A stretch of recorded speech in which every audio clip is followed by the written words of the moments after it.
Hello दोस्तों, मैं प्रतीश कुमार आपको सुनाने जा रहा हूँ आज तेनालीरामा की कहानी अद्भुत कपड़ा। एक समय की बात है। राजा कृष्णदेव राय विजयनगर में दरबार लगाकर बैठे थे। उसी समय दरबार में एक सुंदर महिला एक बक्सा लेकर आई। उस बक्से में एक मखमली साड़ी थी, जिसे निकालकर वह दरबार में राजा और सभी दरबारियों को दिखाने लगी। साड़ी इतनी सुंदर थी कि जो भी उसे देखता वह हैरान रह जाता। महिला ने राजा से कहा कि वो ऐसी ही सुंदर साड़ी बनाती है।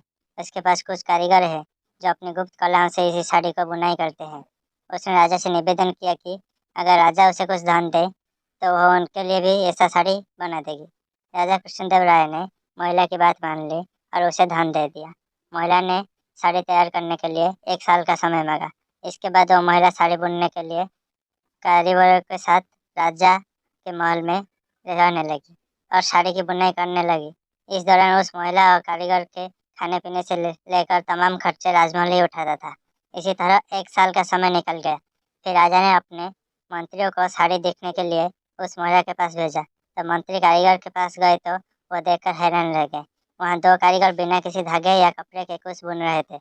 महिला ने बताया कि उसके कारीगर राजा के लिए साड़ी बुन रहे हैं, लेकिन मंत्रियों ने बताया कि उन्हें कोई साड़ी दिखाई नहीं दे रही। इस पर उस महिला ने कहा कि यह साड़ी सिर्फ वही लोगों को देख सकता है जिनका मन साफ हो और जीवन में उन्होंने कोई पाप न किया हो। महिला की यह बात सुनकर राजा के मंत्री परेशान हो गए। उन्होंने बहाना बनाते हुए उस महिला से कहा कि उन्होंने उस साड़ी को देख ली और वो वहाँ से चले गए। राजा के पास वापस आकर उन्होंने कहा कि साड़ी बहुत सुंदर है।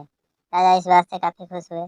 अगले दिन उन्होंने उस महिला को वो साड़ी लेकर दरबार में हाजिर होने का आदेश दिया। वो महिला एक बक्सा लिया हुए अपने कारीगरों के साथ अगले दिन दरबार में आ गई। उसने दरबार में बक्सा खोला और सबको साड़ी दिखाने लगी। दरबार में बैठे सभी लोग बहुत हैरान थे, क्योंकि राजा समेत किसी भी दरबारी को कोई साड़ी नहीं दिखाई दे रही थी।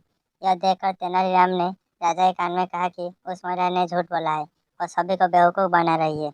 इसके बाद तेनालीराम ने महिला से कहा कि उन्हें या दरबार में बैठे किसी भी दरबारी को यह साड़ी दिखाई नहीं दे रही है।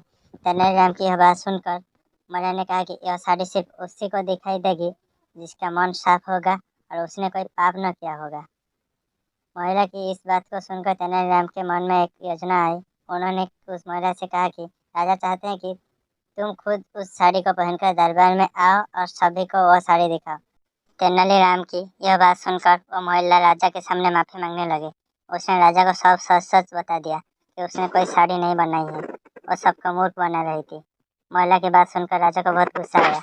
उन्होंने उसे जेल में डालने की सज़ा सुना दी। लेकिन जब उस महिला ने बहुत विनती की तो उन्होंने उसे छोड़ दिया और माफ़ करके उसे जाने दिया। साथ ही राजा ने तेनालीराम की चतुराई की तारीफ की। यही कहानी से हमें यह सीख मिलती है कि झूठ जितनी भी बड़ी होना क्यों, वो एक ना एक दिन सामने आती है। इसीलिए कभी झूठ नहीं बोलनी चाहिए। ऐसी कहानियाँ सुनने के लिए हमारे चैनल को सब्सक्राइब करें और वीडियो को लाइक करें और अपने दोस्तों के साथ शेयर करें।